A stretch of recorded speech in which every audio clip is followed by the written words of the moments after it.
menangkal kejahatan iblis dalam keluarga. Ini sudah, wah sudah ngeri-ngeri sedap judulnya saja. Saya mau memberi pendasaran dulu, pertama pendasaran pengertian kita dulu. Kalau nanti pengertian sudah ada, lalu kita pemahaman dalam katekese Gereja Katolik. Nah, kalau sudah itu ada, langkah ketiga, baru nanti soal-soal praktis yang terkait dengan ini. Saya akan masuk ke bagian pertama, kita harus mengutip surat pertama Petrus, bab 5 ayat 8. Sadarlah dan berjaga-jagalah. Lawanmu si iblis berjalan keliling sama seperti singa yang mengaum-ngaum dan mencari orang yang dapat ditelannya. Jadi ini landasan pertama. Saudara-saudari, iblis itu tidak pernah lelah. Jadi kalau manusia itu bisa kerja banting tulang, iblis itu melebihi banting tulang. Karena dia bisa bekerja 24 jam sehari, 7 hari seminggu tanpa berhenti karena dia tidak butuh tidur untuk menelan kita. Jadi menelan itu maksudnya supaya kita dapat menjadi mangsa dihancurkan. Namun kita harus ingat bahwa kalau kita dibaptis kita akan selamat. Secara gampang, meskipun ada pengecualian yang nanti akan saya jelaskan, tapi secara gampang kalau kita dibaptis dalam gereja Katolik, itu tidak mungkin iblis bisa menang melawan kita. Jadi sebenarnya seperti itu. Kalau kita dibaptis, percaya kepada Yesus Kristus, tidak mungkin serangan iblis dalam wujud apapun. Entah dalam wujud godaan, entah dalam wujud penindasan, entah dalam wujud kerasukan. Secara gampang, kalau kita dibaptis, selamat. Kenapa? Markus 16 ayat 16. Siapa yang percaya dan dibaptis akan diselamatkan. Dalam arti apa? Dalam arti Galatia 3:27. Kamu semua yang dibaptis dalam Kristus telah mengenakan Kristus. Jadi mengenakan Kristus seperti memakai. Bayangkan kalau seakan-akan Kristus itu perisai atau jubah perlindungan, Anda memakai Kristus, diselubungi Kristus. Bagaimana mungkin iblis dan bala tentaranya mampu menembus kalau yang melindungi kita Kristus? Sedangkan dalam seluruh cerita Injil, belum pernah satu kali pun Yesus kalah melawan kuasa setan. Kalau para rasul pernah kalah. Karena para rasul pernah ngusir setan dan nggak berhasil. Kemudian lapor kepada bosnya. Bos, yang ini kagak bisa bos, susah bos katanya. Nah itu pernah. Tapi itu para rasul. Tapi Tuhan Yesus belum pernah satu kali pun ada kisah bahwa diceritakan iblis tertawa terbahak-bahak, Yesus lari terkencing-kencing. Itu belum ada. Setiap kali ketemu iblis, iblisnya ngacir. Itu yang terjadi. Maka juga kalau kita mendalami 1 Yohanes 4 ayat 15 sambung ke 16, itu seperti ini. Barang siapa mengaku bahwa Yesus adalah anak Allah, Allah tetap berada dalam dia dan dia dalam Allah. Perhatikan kalau kita di dalam Allah, itu seperti kita berada dalam benteng. Ayat 16 juga sama. Siapa tetap tinggal dalam kasih, ia berada di dalam Allah dan Allah di dalam dia. Di dalam Allah itu gambarannya seperti ini. Jadi kalau kita dibaptis, percaya, dan tidak melanggar firman Tuhan, yang disebut melanggar itu seperti apa, nanti di bagian ketiga akan saya jelaskan. Kita pasti akan di dalam Allah. Dan di dalam Allah itu bayangannya seperti ini. Jadi perkataan firman Tuhan di dalam aku atau di dalam Allah, itu gambarannya seperti ini. Benteng yang kuat sekali, dan benteng itu adalah Allah. Kemudian kita berada di dalamnya, sehingga serangan apapun yang dari luar, dari iblis ini tidak mungkin mampu menembus pertahanan kita karena kita berada di dalam Allah. Nah itu yang terjadi. Jadi sebenarnya iblis itu nggak mungkin bisa nyerang orang Katolik.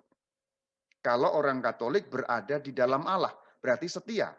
Apa yang membuat orang Katolik bisa kena serangan kuasa iblis?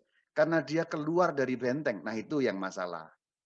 Jadi bukan karena bentengnya kurang kuat, tapi orangnya keluar dari benteng. Tidak lagi yang dikatakan di dalam aku. Maka kuncinya ini. Ini kan seringkali kita dengar ayat ini.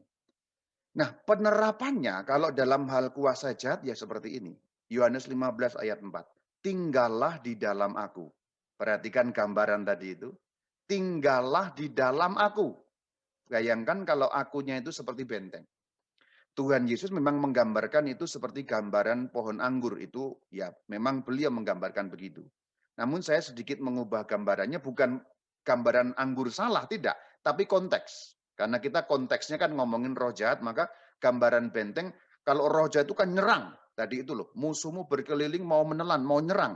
Maka gambaran yang paling baik untuk menggambarkan kalau kita sedang urusan dengan roh jahat itu benteng. Karena gambarannya itu gambaran peperangan kalau dengan roh jahat itu. Kita itu perang dengan roh jahat, maka gambaran paling baik itu memang benteng. Nah, ini ayat kunci ini sebenarnya. Ini gambar kunci ini maksudnya ini ayat kunci untuk memahami di dalam Yohanes 15 ayat 4 itu dikatakan tinggallah dalam aku dan aku di dalam kamu.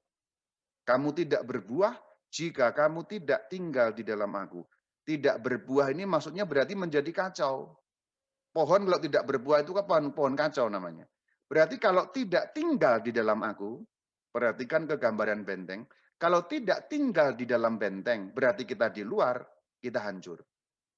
Kehancuran yang digambarkan kemudian dibakar itu loh. Kalau dalam Injil Yohanes nanti akan muncul juga.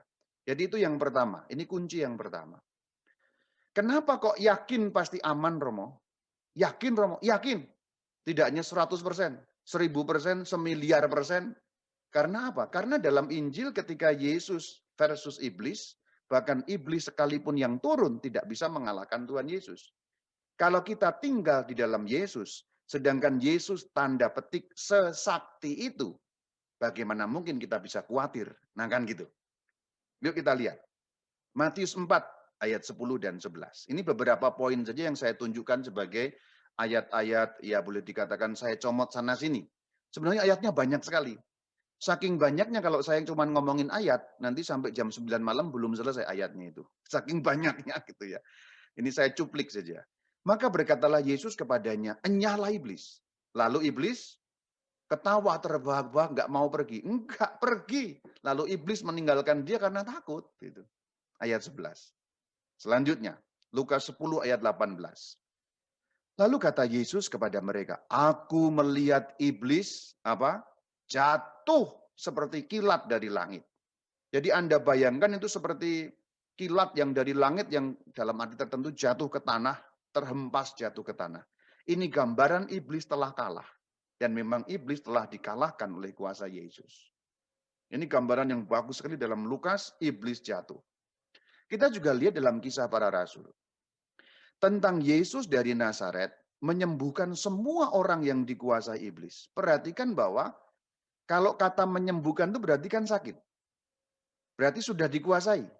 Tadi kalau belum dikuasai, Yesus mampu menangkal. Kalau sudah dikuasai, Yesus mampu sembuhkan. Jadi dalam ini konteksnya sedikit lain tapi sama. Intinya adalah Yesus menang.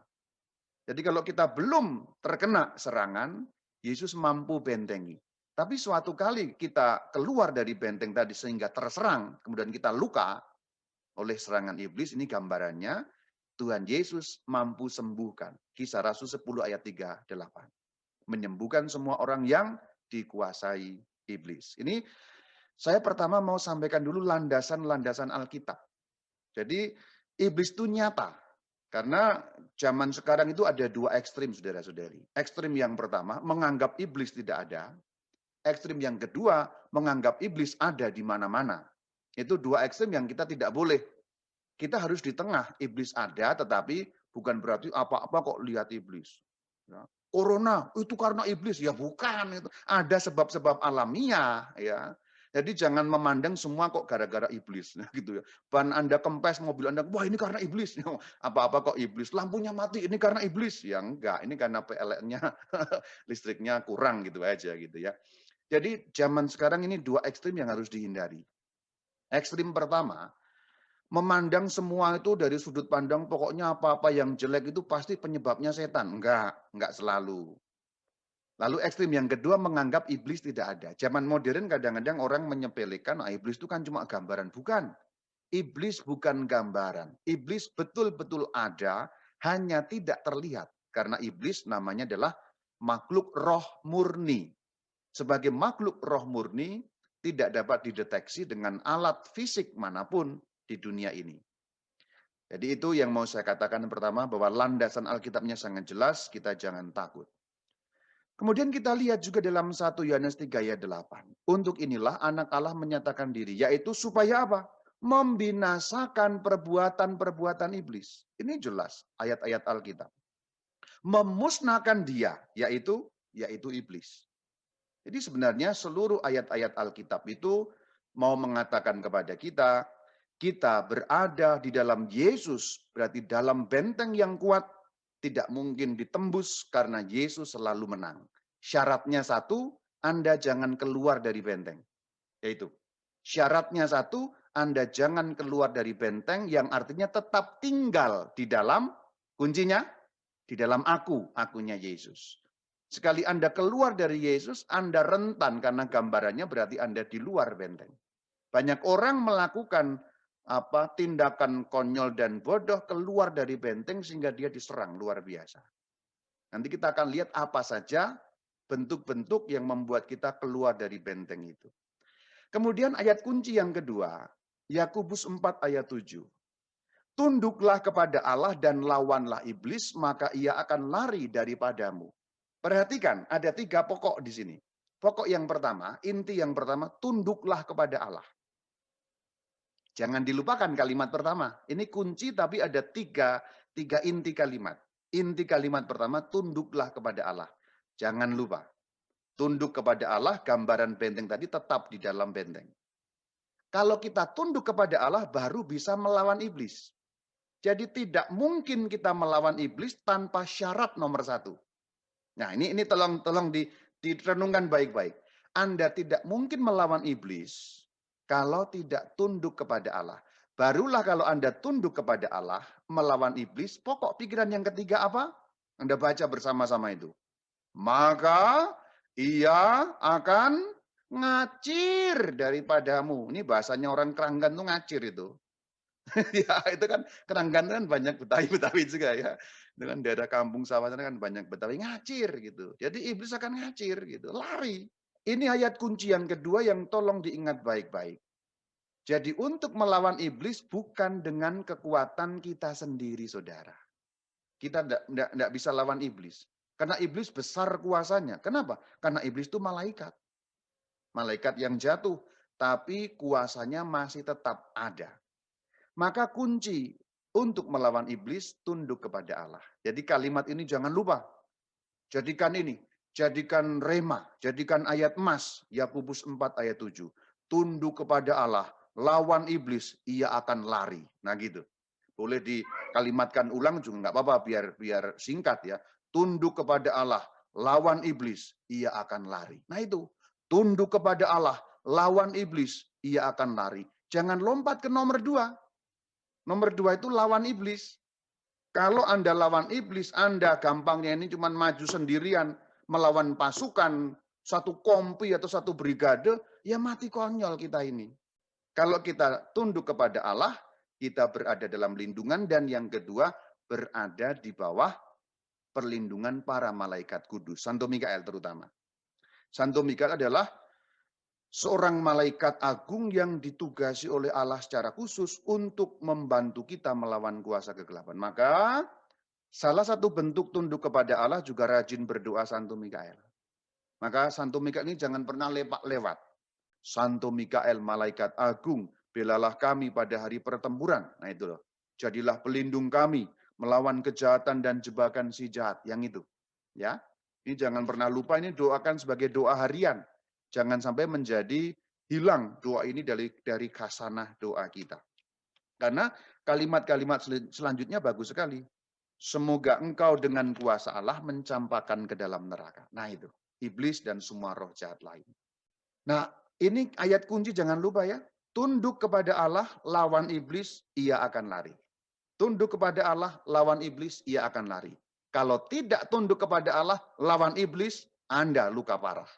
Itu jaminan begitu. Atau Anda lawan iblis menggunakan iblis. Jadi Anda mau melawan kuasa jahat, Anda pergi ke kuasa jahat, ya Anda juga hancur.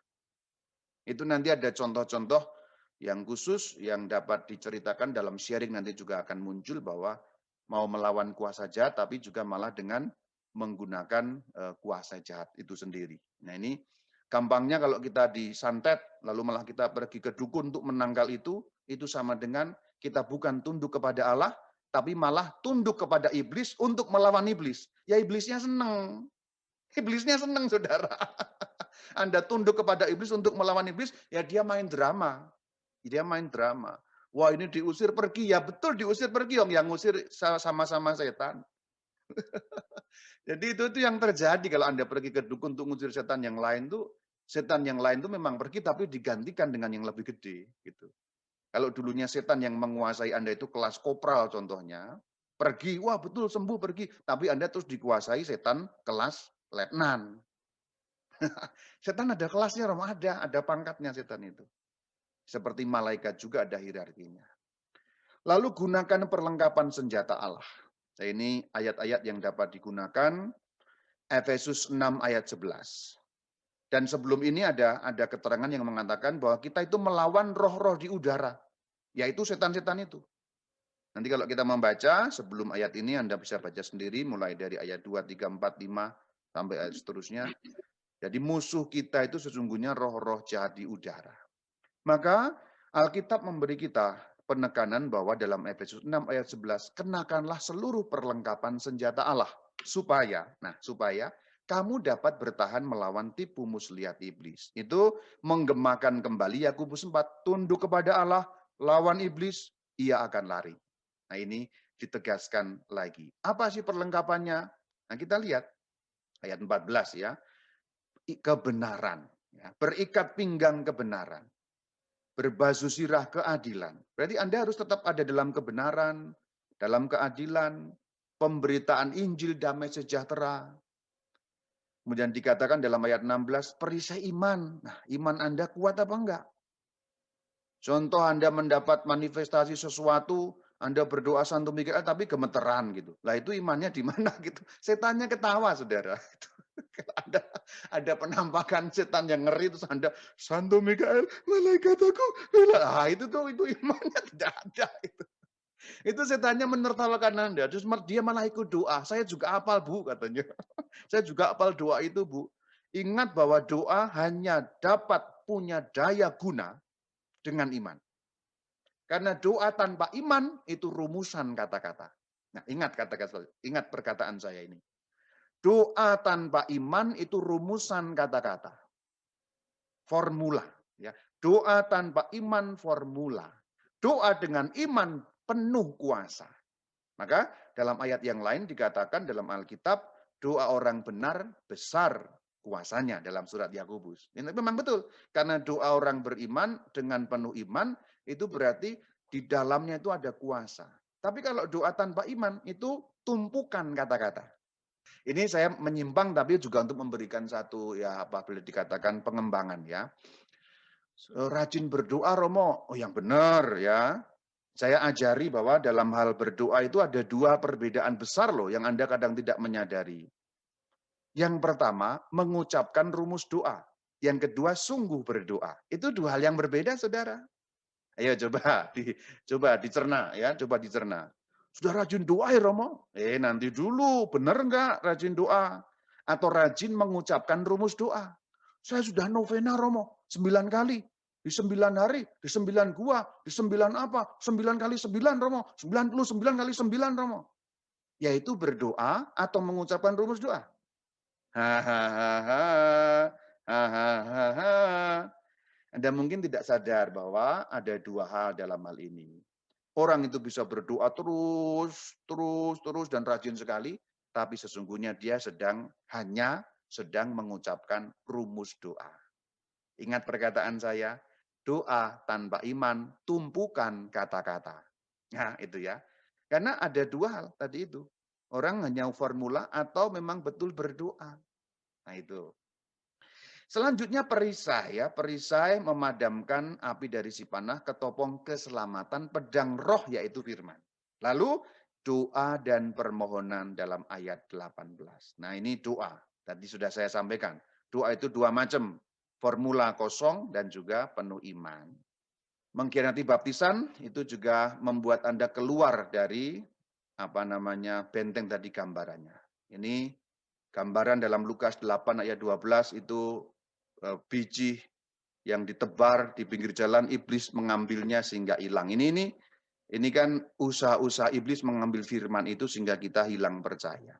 Lalu Yudas Iskariot itu dibisiki rencana, kemudian dikatakan orang yang membenci saudara, artinya tidak ada dalam kasih, itu konteksnya itu Yohanes dalam surat pertama Yohanes bab 3 ayat 15. Nah, ini yang saya katakan tadi.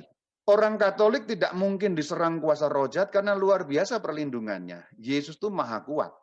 Tapi dia bisa diserang roh jahat ketika mengkhianati baptisannya. Apa maksudnya Romo mengkhianati baptisannya itu?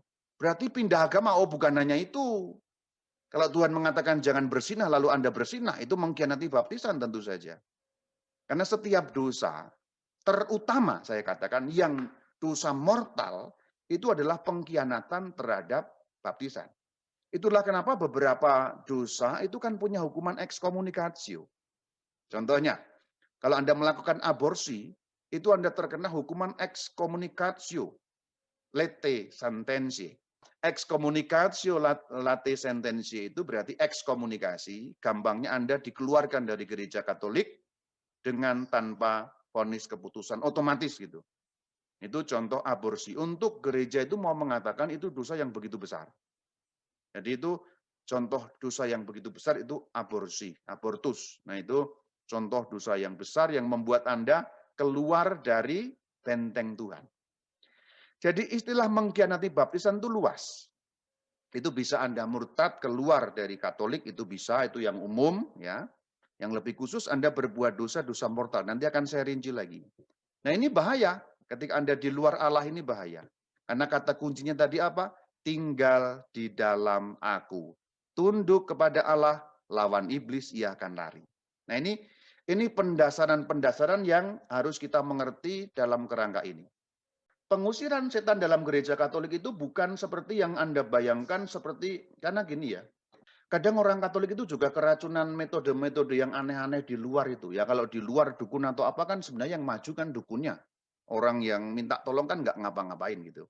Bah dukunnya maju, wah udah diusir, pergi, beres. Dalam gereja Katolik itu nggak seperti itu. Kalau Anda minta tolong Romo, kemudian diusir, itu bukan Romonya yang ngusir, tapi iman Anda yang mengusir. Romo menumbuhkan iman Anda, membuat Anda pede, membuat Anda yakin, sehingga Anda mampu sangat tunduk kepada Allah untuk melawan iblis. Karena janji Tuhan jelas, akan lari daripadamu. Inilah bedanya metode pengusiran setan dalam gereja Katolik dengan yang di luar-luar. Kalau yang di luar-luar itu yang maju kan boleh dikatakan dukunnya. Kalau gereja Katolik yang maju orangnya sendiri. Romo atau eksorsis itu sebenarnya kan sesungguhnya apa? Mendukung gitu. Mendukung sebagai bala bantuan.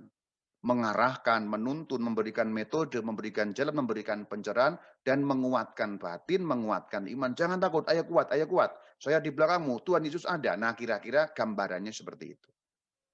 Sekali lagi, di luar Allah hancur kita. Apa yang menyebabkan kita di luar Allah? Nanti akan saya tegaskan, tapi sekarang ayat kunci lagi Yohanes 15 ayat 6. Barang siapa tidak tinggal di dalam aku, ia dibuang keluar. Nah, perhatikan, keluar, ya, di luar. Ini berarti orang itu dengan sukarela mengeluarkan dirinya. Setiap kali Anda berbuat yang melawan perintah Tuhan, Anda seperti keluar dari benteng.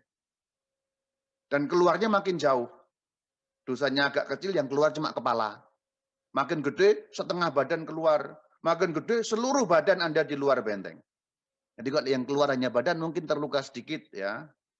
Itu gambaran tentu saja. Tapi untuk membayangkan seperti itu. Ini memang konteksnya adalah konteks untuk berbuah. Tetapi ini juga bisa ada penerapan di dalam kaitan dengan serangan roh jahat. Ketika kita tidak tinggal di dalam Yesus, kita ini seperti yang ranting kering. Dicampakkan ke dalam api. Kalau menggunakan gambaran benteng, kita seperti di luar. Tidak ada dukungan bala tentara dan perisai perlindungan. Nah itu, sama kan gambarannya. Saya menggambarkan dengan benteng karena konteksnya perang melawan iblis.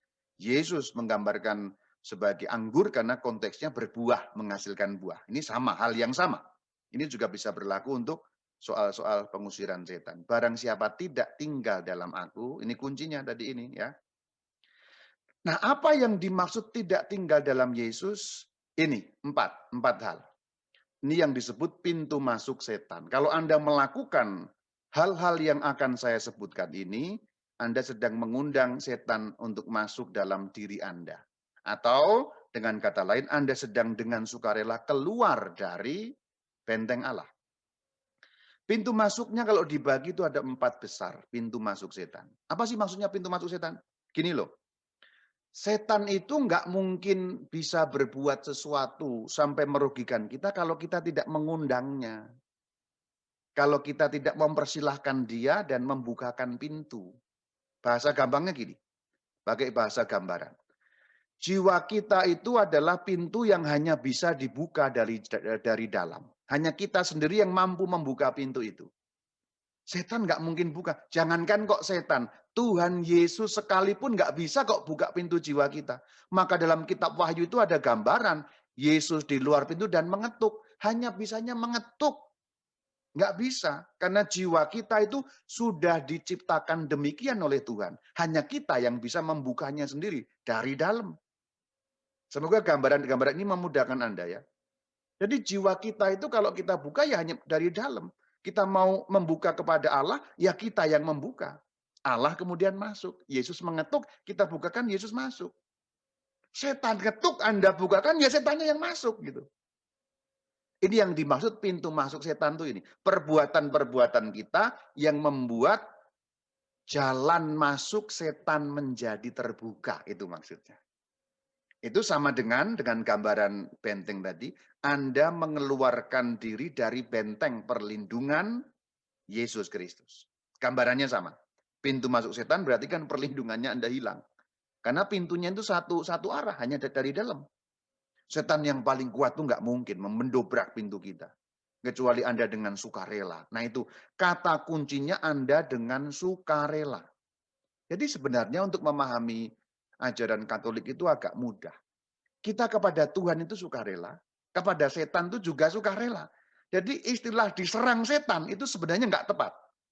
Ya ada orang yang diserang setan, tapi maksudnya adalah serangan setan itu baru mungkin kalau ada pintu yang terbuka. Itu maksud saya. Gitu loh. Jadi kalau ada pintu yang terbuka itu baru mungkin serangannya terjadi gitu. Apa pintu masuknya? Ada 4. Yang pertama, pintu masuk setan itu adalah yang namanya dosa. Jadi ini dosa terutama saya katakan dosa mortal. Contohnya dosa mortal itu apa? Abortus. Ya, abortus itu dosa mortal. Ya. Perzinahan, perselingkuhan itu ya. Kemudian pembunuhan itu termasuk beberapa yang dosa mortal. Terutama semua dosa kejahatan tapi terutama dosa mortal. Setiap kali Anda berbuat dosa, Anda sedang keluar dari benteng Tuhan. Setiap kali Anda berbuat dosa terutama dosa mortal, Anda sedang welcome setan. Oh, welcome my dear Satan. Nah, itu. Selamat datang setanku sayang. Itu sebenarnya itu yang sedang terjadi itu sebenarnya. Anda sedang mengucapkan selamat datang, memberikan sambutan luar biasa kepada Satan. Selamat datang setan sayang. Itu kalau Anda berbuat dosa itu yang terjadi itu, Saudara. Bukan apa-apa. Anda terasa senang gitu. Dosa itu kan memang menyenangkan. Dan memang disitulah tipu muslihat setan. Setan itu memang maha asik kok setan itu. Maha julid gitu. Luar biasa. Setan itu menggunakan tipuan-tipuan yang menyenangkan kita. Dan dalam arti tertentu mengelabui kita. Kita ini di dunia ini kan seringkali salah menilai skala prioritas. Apa yang kita anggap penting itu kan seringkali salah. Kita ini kan nggak pinter-pinter sebenarnya. Sampai tua loh. Sampai tua. Sampai tua, kita ini nggak pinter-pinter dalam menentukan apa yang penting, apa yang lebih penting, apa yang sungguh penting dalam hidup kita. Ada banyak kekonyolan yang kita lakukan dalam hidup ini. Terus terang ya, terus terang ya, no excuse. Yang ngomong gimana? Sama. Yang ngomong sama. Ada banyak kekonyolan yang dilakukan oleh yang ngomong ini sama. Kita semua. Itu dosa namanya. Yang kedua, okultisme. Okultisme ini suatu istilah kalau dalam bahasa Jawa, kalau Anda dalam tradisi Jawa lebih gampang paham, namanya klenik, ya, klenik, klenik, ya, klenik. segala macam perdukunan, segala macam hal-hal yang terkait dengan seperti itu ya. Ramalan, tenung, santet, teluh, perdukunan, paranormal, kartu tarot, new age, apapun yang terkait itu namanya payung besarnya okultisme. Yang ketiga luka batin. Luka batin yang mendalam ini bisa sangat mudah dimasuki setan. Apa yang dimaksud luka batin?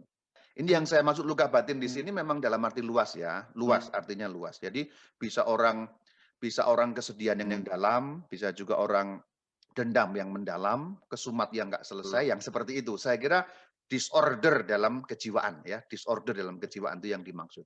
Ketika orang misalnya dendam sekali dengan orang tua contohnya. Orang tua itu kan memang bisa membuat dendam ya. Bisa ya Bu ya? Saya kira itu ada itu dalam psikologi itu ya. Kita ini kan dalam arti tertentu hampir semua dari kita punya dendam tertentu pada orang tua. Memang jahat ke orang tua itu. Dalam arti tertentu ya, kita menganggap orang tua jahat, kita yang menganggap ya. Karena orang tua itu kan nggak ada sekolahnya, jadi kadang-kadang salah juga biasa. Semua orang tua tahu itu. Nah kan kita kadang-kadang dendam. Hanya masalahnya ada yang orang dendamnya kepada orang tua itu selesai, ada yang enggak. Itu ya. Itu luka batin. Kepada orang yang menjahati kita. Itulah kenapa kok perintahnya Yesus Tuhan itu harus mengampuni. Karena mengampuni menyembuhkan luka batin kita. Nanti akan saya uraikan ayat Alkitab. Yang keempat, kutukan. Dan dari keempat ini ada dua yang punya dampak kontaminasi. Ada empat. Yang dua hanya berhenti pada kita. Yang dua itu punya dampak kontaminasi. Maksudnya apa? Dampak kontaminasi itu berarti berdampak pada keluarga dekat kita. Pada suami, istri, anak, cucu. Sampai keturunan 3 atau 4. Itu yang dampak kontaminasi itu okultisme dan kutukan. Jadi kalau Anda main-main ke dukun itu pengaruhnya itu bisa nyambung. Karena apalagi dengan yang namanya perjanjian darah itu bahaya sekali. Dengan tumbal-tumbal itu yang namanya perjanjian darah itu berarti orang ke dukun sudah melibatkan darah. Nyembelih ini, nyembelih itu, apalagi dengan darahnya sendiri ini sangat berbahaya. Sangat berbahaya. Nah itu yang dimaksud adalah seperti itu. Ini dampak kontaminasi. Nah berbuat dosa ayatnya 1 Yohanes 3 ayat 8. Barang siapa tetap berbuat dosa berasal dari si iblis. Jelas. Kemudian okultisme ayatnya ada banyak, Ulangan 18:10. Ya, silakan lihat, mempersembahkan anak laki-laki itu namanya tumbal, perjanjian darah. Itu ada. Wah, zaman sekarang kok ada, Romo? Ada loh, ada. Romo pernah tahu? Tahu, ada. Ini zaman orang modern, modern-modernnya, tapi seperti ini masih tetap ada, eksis until now. Jangan kira, jangan kira. Jangan kira. Saya tidak sebut nama. Tapi suatu kali itu ada pengusaha yang sangat sukses. Saya tidak sebut kotanya, inisialnya Bandung. Tapi kan kalau saya sebut Bandung kan ada banyak pengusaha di Bandung ya. Dia beri ceramah di mana-mana macam-macam. Apa trik-trik dagang dan dia luar biasa sukses. Tapi di balik itu dia melakukan perjanjian darah, ngaku akhirnya. Jadi yang kelihatan sukses dan dia memberikan tips and trick itu dia tidak percaya dengan teorinya sendiri. Dia malah percaya pada dukun dan paranormal. Yang Anda duga tidak ada itu ada. Gitu. Luka batin, Tuhan katakan, ampuni. Jika engkau tidak mengampuni, Bapamu juga tidak akan mengampuni kamu. Nah, mengampuni itu keharusan loh saudara-saudari. Jadi jangan mengira bahwa perintah untuk mengampuni sesama itu adalah fakultatif atau pilihan. Tapi itu wajib. Susah Romo, betul. Tapi Tuhan tahu kebaikan kita. Justru kebaikan kita terjadi dengan pengampunan. Orang nggak mengampuni itu kan seperti ini sebenarnya, konyol sebenarnya. Meskipun ya bukan konyol karena kalau sudah sakitnya tuh di sini memang sakit banget, memang susah, memang betul ya. Tapi bahwa pengampunan itu Tuhan tahu kalau kita bisa mengampuni sembuh jiwa kita itu Tuhan tahu, maka kita diwajibkan mengampuni. Orang yang tidak bisa mengampuni apalagi sampai dendam kesumat, itu gambarannya adalah, saya beri gambaran, nanti Anda tertawa. Orang yang dendam kesumat tak bisa mengampuni itu gambarannya seperti minum racun, dia minum racun dan berharap orang lain mati. Keren nggak? Keren nggak? Jadi kalau Anda ini dendam kesumat itu Anda minum racun dan berharap orang yang kita benci itu yang mati. Itu gambarannya loh, konyol kan? Jadi kalau kita dendam pada orang itu kita minum racun, tapi mengharapkan si bayu hitam itu mati. Ada yang minum racun. Nah, itulah kenapa Tuhan mewajibkan kita mengampuni sehingga luka batin kita pergi, karena justru untuk kebaikan kita. Itu yang dimaksudkan Tuhan dengan pengampunan. Luka batin ini bisa menjadi pintu masuk. Jadi ini gampang sekali jiwa kita dikendalikan. Karena orang yang luka batin itu nggak stabil loh. Disordernya itu betul-betul bisa nggak terkendali gitu. Bahasa gampangnya lah ini dalam gampang lah. Ini yang gampang. Kalau kita lagi dendam gitu, saya dendam sama Pak Albertus Sudibyo, Pak Dibyo gitu. Di gang gereja itu mau ketemu saya dari sini, Bapak dari sana gitu kan. Saya kan belok karena nggak mau lihat muka orang yang saya benci itu kan. Ini kan ya itu. Ini dari hal yang simpel saja ya. Kita belok gitu. Ngapain? Salaman nggak mau gitu. Jangankan kok lihat mukanya salaman nggak mau, lihat mukanya aja empet kita. Nah gitu. Ini kan gangguan sebenarnya, gangguan dalam jiwa kita gitu. Jadi nggak stabil kan. Awalnya Anda happy-happy, misalnya dalam pertemuan Anda happy. Wah, bisa happy, ya, happy, ye. Dalam satu pertemuan. Tiba-tiba orang yang Anda benci datang, rusak Anda. Iya apa iya? Iya. Nah, itu. Itu yang dimaksud luka batin itu juga dalam kerangka itu. Nah, ini juga yang keempat, kutukan. Maka saudara, Efesus 4 katakan, janganlah beri kesempatan kepada iblis. Caranya mengusir bagaimana? Ada 3 tahap. Tutup pintu masuk setan. Yang 4 tadi, berarti yang 4 tadi itu ya. Tutup pintu masuk setan ya. Dosa, okultisme, ya itu semua ditutup, luka batin, dan keempat kutukan. Jadi yang pertama tutup semua pintu masuk setan. Kalau Anda pelaku okultisme, berhenti lakukan okultisme. Itu yang pertama. Jadi orang yang kena serangan setan justru biasanya juga terikat dengan kuasa setan yang lain. Jadi mau mengalahkan dukun, dia pergi ke dukun. Nah itu okultisme. Tutup, berhenti. Berhenti dengan itu semua. Selesaikan, tutup, habiskan. Baru kemudian terima sakramen tobat. Terima sakramen tobat berarti apa? Yakobus 4 ayat 7. Tunduk kepada Allah, lawanlah iblis, ia akan lari. Tapi kalau Anda okultisme, lawan Allah berarti. Melawan Allah bukan melawan iblis. Maka yang lari siapa? Yang lari ya Anda sendiri jadinya. Terpontang-panting Anda itu. Yang ketiga mendaraskan yang namanya deliverance prayer. Doa melawan iblis, doa melepas kutukan, doa melepas mantra, macam-macam doa-doa deliverance prayer ini. Ini beberapa hal yang dapat saya sharingkan terkait dengan, nah ini dasarnya. Lalu dalam keluarga bagaimana? Ini sekarang kaitannya dengan keluarga. Ini kan landasannya dulu. Memang dalam keluarga kita harus menelusuri hal seperti ini, yang 4 tadi ini. Ketika ada satu pintu terbuka, maka keluarga itu bisa kena dampak. Ketika Anda dalam satu keluarga, terutama keluarga inti, suami atau istri, anak, okultisme, gampang keluarga itu terkena. Jadi memang repotnya di dalam keluarga adalah itu satu tim ya. Keluarga itu satu tim. Itu ya repot ya bagus. Bagusnya karena satu tim ada banyak gitu. Kalau saya kan satu tim saya sendiri. Satu sisi ya repot, satu sisi lain ya nggak apa-apa karena sendiri itu bisa fleksibel. Tapi di sisi lain berarti kalau satu keluarga kan harus kompak di sini. Jangan sampai ini suami itu rajin gitu. Suami rajin kemana Romo? Rajin misa. Istri juga rajin. Misa Romo? Enggak, ke Gunung Kawi. Ulah gitu. Jadi sama-sama rajin tapi arahnya beda gitu loh. Luka-luka batin itu juga bisa terjadi dalam keluarga. Karena justru luka-luka kita ini kan lebih dalam ketika orang dekat yang melakukan. Nah itu ya. Istri kepada suami, suami kepada istri. Dan dipendam nggak selesai. Nah itu bisa terjadi luka-luka batin. Dan yang pertama juga jangan lupa, itu dosa. Dosa yang paling umum untuk suami istri ya mohon maaf ya paling umum. Saya tidak sedang menyindir Anda. Kalau Anda ada yang merasa tersindir ya mohon maaf. Saya tidak sedang menyindir. Tapi yang paling umum kan berpindah ke lain hati itu loh. Nah, gitu loh. Padahal ada lagunya loh itu. Aku tak bisa pindah ke lain hati. Ada lagunya, jangan pindah ke lain hati. Pindah ke lain hati, lama-lama pindah ke lain body. Nah ini bahaya. Ya. Ini pindah ke lain hati, habis dari hati terus body. Nah ini bahaya. Ini yang namanya perkikukan. Nah ini ya.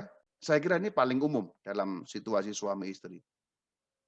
Tuhan Yesus katakan, Siapa memandang perempuan, tapi ini juga bisa dibalik, siapa memandang laki-laki juga, dan mengingininya, dia sudah bersinah dalam hatinya. Maka sebenarnya kuncinya sama ini.